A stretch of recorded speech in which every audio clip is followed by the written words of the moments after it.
Bonsoir Henri. Bonsoir Emmanuel. Depuis le début de la semaine, des affrontements ont fait au moins 4 morts et plusieurs blessés selon les autorités congolaises. Les manifestants protestent contre le référendum constitutionnel organisé ce dimanche et qui devrait permettre au président Sassou Nguesso de se maintenir au pouvoir.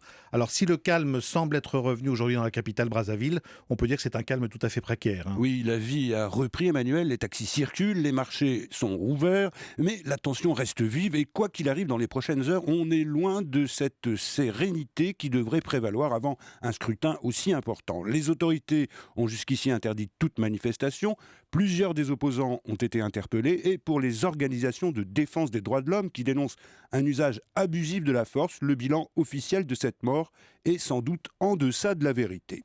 Alors après de 72 ans et 30 années au pouvoir, Denis Sassou Nguesso n'a toujours pas l'intention de décrocher et comme la Constitution lui interdit de se représenter puisqu'elle fixe une limite d'âge et un nombre limité de mandats, eh bien il la modifie en se débrouillant pour que les Congolais valident sa décision dans les urnes. Après le Burkina, le Burundi et demain sans doute le Rwanda ou le Congo-Kinshasa, c'est désormais un scénario ultra classique, celui de chef d'État qui s'accroche au pouvoir. La nouveauté, c'est que les peuples le supportent de moins en moins et qu'il leur arrive parfois de se faire entendre, d'où ces manifestations et cette tension à Brazzaville qui ne font peut-être que commencer. Henri, est-ce qu'on peut s'attendre à une surprise à l'issue de ce référendum ? Bien, la surprise, elle peut éventuellement venir au lendemain du vote, mais l'élection en elle-même devrait être une formalité. Le président détient tout l'appareil d'État, la police, l'armée, et ses partisans ratissent villes et campagnes où ils ont toute latitude pour inciter les gens à faire le bon choix. En face, les contre-pouvoirs sont presque inexistants, l'opposition est muselée,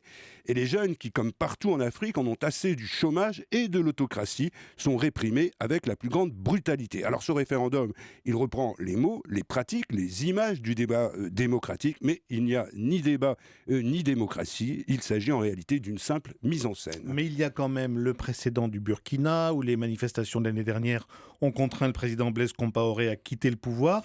Est-ce que ça ne pourrait pas se reproduire, ça, au Congo ? À terme, évidemment, ce n'est pas impossible, mais dans l'immédiat, ce n'est pas le plus probable, car s'il y a des facteurs communs à presque toute l'Afrique, comme le réveil de la société civile ou le ras-le-bol de la jeunesse, qui représente souvent plus de la moitié de la population, il y a aussi des éléments spécifiques à chacun de ces pays.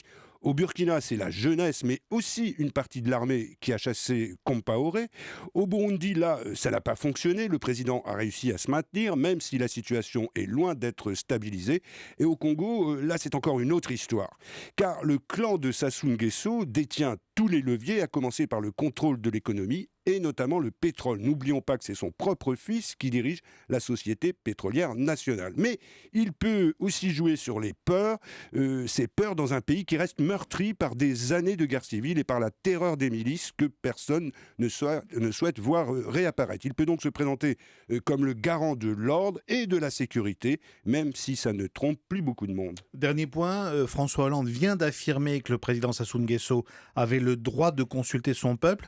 Ça veut dire que la France a donné son feu vert à ce référendum ? Eh bien, il s'agit plutôt d'un feu orange et c'est surtout la preuve d'un certain embarras. Paris oscille en permanence entre les grands principes démocratiques que la France défend dans toutes les enceintes et la réalité de ses intérêts stratégiques ou économiques. Que ce soit pour rétablir la paix en Centrafrique, pour le pétrole ou même pour la COP21, la France a besoin du Congo, même si elle aurait évidemment préféré y voir un président démocratiquement élu et pas une dictature à peine déguisée. Alors oui, la France-Afrique, c'est fini, bel et bien fini, Emmanuel. Il en reste seulement ce lourd parfum d'ambiguïté. Merci Henri Guirchoun pour cet éclairage.